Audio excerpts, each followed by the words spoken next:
Hello everyone, welcome to Shivra classes. अभी हम लोग जो है लुसेंट सामान्य ज्ञान को पढ़ रहे हैं, जिसमें कि हम लोग प्राचीन इतिहास को स्टार्ट किए हैं।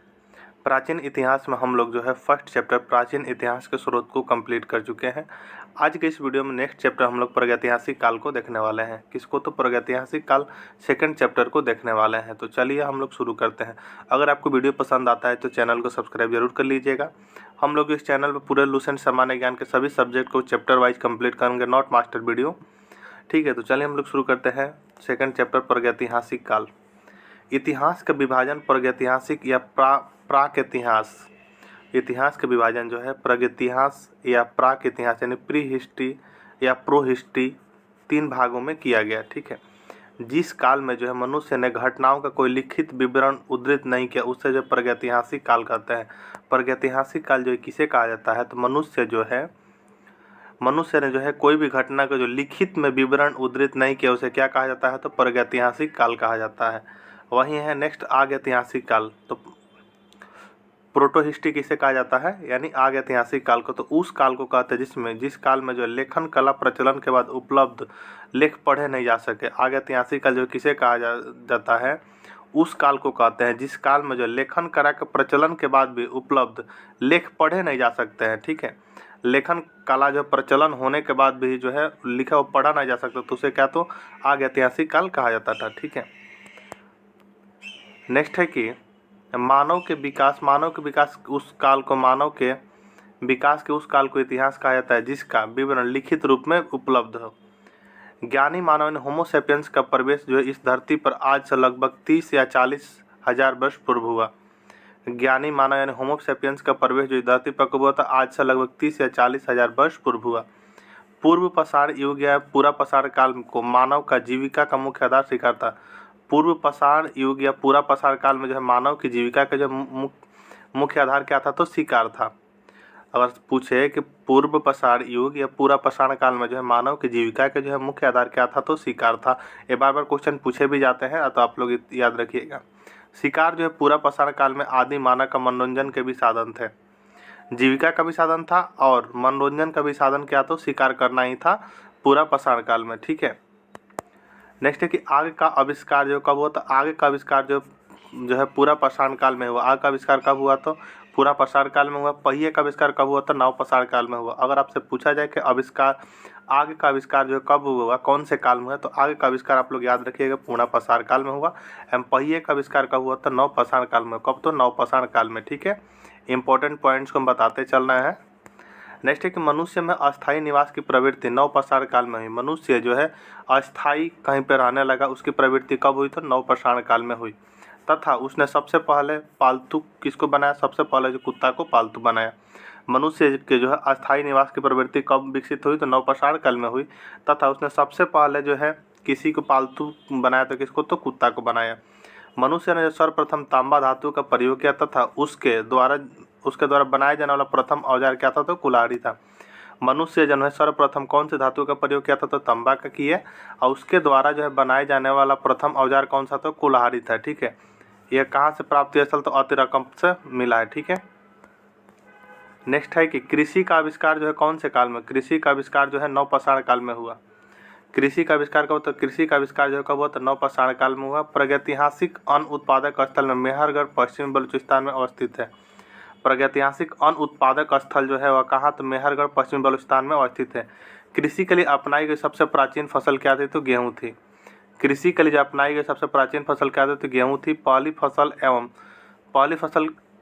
एवं गेहूँ और क्या था? जौ थी। लेकिन मानव द्वारा सर्वप्रथम प्रयुक्त अनाज क्या था? तो चावल था। मानव द्वारा जो है सर्वप्रथम प्रयुक्त अनाज क्या था? तो चावल था। ठीक है, कृषि का प्रथम उदाहरण मेहरगढ़ से प्राप्त होता है। कृषि का जो प्रथम उदाहरण कहाँ से प्राप्त होता है? तो मेहरगढ़ से प्राप्त होता है। कहाँ? तो मेहरगढ़ से। आप लोग याद रखिएगा। कोल्डिहवा का संबंध जो है चावल से। अगर पूछे कि चावल का जो है साक्ष्य कौन से स्थान से मिलता है, तो कोल्डिहवा से जो चावल के साक्ष्य मिलता है। ठीक है, आप लोग इसको याद रखिएगा। नेक्स्ट है कि भारत के पूर्व प्रस्तर युग के अधिकांश औजार स्फटिक यानी पत्थर के बने होते थे। पूर्व प्रस्तर के जितने भी औजार थे किसके बने थे? तो पत्थर के बने होते थे। रॉबर्ट ब्रूस फुट पहले व्यक्ति थे जिन्होंने 1863 में भारत में पूरा पाषाणकालीन औजारों की खोज की। रॉबर्ट ब्रूसफुट जो है पहले व्यक्ति थे जिन्होंने 1863 में भारत में पूरा पसारकालीन औजारों की खोज की। किसने? तो सर ब्रूसफुट ने। ठीक है। पलवारम नामक स्थान पर प्रथम भारतीय पूरा पसारकाल कलाकृति की खोज की गई। नेक्स्ट पॉइंट्स को बढ़ते। नेक्स्ट पॉइंट है कि भारत में मध्य पसारकाल में के विषय में जानकारी सर्वप्रथम 1867 ईस्वी में C.L. कालाइल ने विंध्य क्षेत्र में लघु पसारों पढ़कर खोज निकले। ठीक है। भारत में मानव अस्थिपंजर मध्य पसारकाल से ही सब प्राप्त होने वाला लगता है। भारत में जो है मानव का अस्थिपंजर मध्य पसारकाल से ही सर्वप्रथम प्राप्त होने लगता है। भारत में नवपसारकालीन सभ्यता का प्रारंभ ईसा पूर्व 4000 लगभग हुआ। 4000 ईसा पूर्व लगभग जो है नवपसारकालीन सभ्यता प्रारंभ हुई थी। ठीक है। भारत का जो सबसे प्राचीन नगर कौन था? तो मोहनजोदड़ो जो भारत का सबसे प्राचीन नगर था। कौन? तो मोहनजोदड़ो। सिंधी भाषा में जिसका अर्थ मृतकों का टीला, तो मोहनजोदड़ो का अर्थ क्या होता है? तो मृतकों का टीला होता है। नेक्स्ट है कि असम का जो है श्वेतंब्रू गिबन भारत में पाए जाने वाले एकमात्र मानव वाव कपी है। असम का श्वेतंब्रू गिबन जो है भारत में पाए जाने वाले एकमात्र का तो मानव वाव कपी है। इनाम गांव ताम्र पसार युग की एक बड़ी बस्ती थी। इसका संबंध जैव संस्कृति से। इनाम गांव जो है वो ताम्र पसार युग की एक बड़ी बस्ती थी। इसका संबंध किससे है? तो जैव संस्कृति से। कि कौन सी संस्कृति से? तो जैव संस्कृति से है। नेक्स्ट है कि भारत में शिवालिक की पहाड़ी जीवाश्म का प्रमाण मिलता है। भारत में शिवालिक की पहाड़ी से क्या प्रमाण मिलता है? जीवाश्म का प्रमाण मिलता है। आप लोग इसको भी याद रखिएगा। नेक्स्ट है कि वर्ष 1867 से 68 में पहली बार भारत में शैल चित्रों की खोज आर्कीबोल्ड कलाइल ने की थी। भारत में जो है 1867-68 ईस्वी में पहली बार जो है शैल चित्रों की खोज किसने की थी? तो आर्कीबोल्ड कलाइल ने की थी। ठीक है। नेक्स्ट है कि भीमबेटका गुफा पूरा पाषाणिक आवासीय पुरास्थल है। यह आदि मानव द्वारा बनाए गए शैलचित्रों और शैलियों के लिए जो है प्रसिद्ध है। भीमबेटका क्या है? तो पूरा पाषाणिक आवासीय पुरास्थल है जो कि आदि मानव द्वारा बनाए गए शैल चित्र एवं शैल सर्वे के लिए प्रसिद्ध है। इन चित्रों को पूरा पाषाण काल से मध्य पाषाण काल के समय माना जाता है। जिस भीमबेटका पर जितने भी शैल चित्र हैं उनको क्या माना जाता है? तो पूरा पाषाण काल से लेकर मध्य पाषाण काल के समय का माना जाता है। ये चित्र भारतीय उपमहाद्वीप में मानव जीवन के प्राचीनतम चिन्ह यह मध्य प्रदेश के रायसेन जिले में स्थित है। भीमबेटका कहाँ स्थित है? तो भीमबेटका जो है मध्य प्रदेश के रायसेन जिले में स्थित है। इसकी खोज जो है 1957-58 में डॉक्टर विष्णु श्रीधर वारनगर ने की थी। भीमबेटका की जो है खोज किसने की थी? तो 1957-58 में जो है विष्णु श्रीधर वाकरणक ने की थी। ठीक है। आप लोग इसके द्वारा इसको याद रखिएगा।